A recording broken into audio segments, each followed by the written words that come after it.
Hey guys, in this video, I'm gonna show you how to block malicious websites using ExpressVPN.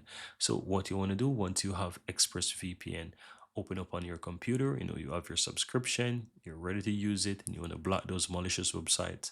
Click the burger menu on the upper left hand side in the application, then click on options here, and then you want to go to advanced and protection. Once you do that, you will have the option that says block malicious sites. You can click on that and you can check the box, click OK. Now, in case you're using a browser, guys, you want to click the extension gear. You want to click the extension icons on the upper right hand side, for example, in Google Chrome. Find the ExpressVPN, you'll open that. You click the same thing, the burger menu on the upper left hand side.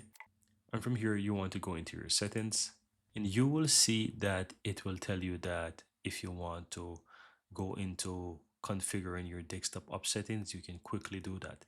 So this one is actually limited, so you need to get the desktop application anyways to be able to do that.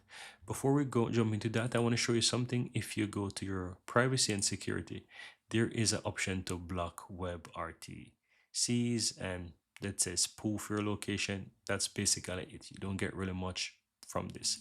So that's why you need to go to settings, then configure desktop app, and it's going to open up the desktop application like you see here, and then go to the advanced protection, and then you're doing this by checking the box for malicious site. So whichever option you have, I would recommend that you get the desktop application, because the desktop application, you'll need it anyways to be able to block malicious sites.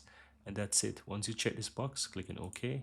Then once you connect, then it will try to block all of those malicious sites for you. And that's it, guys.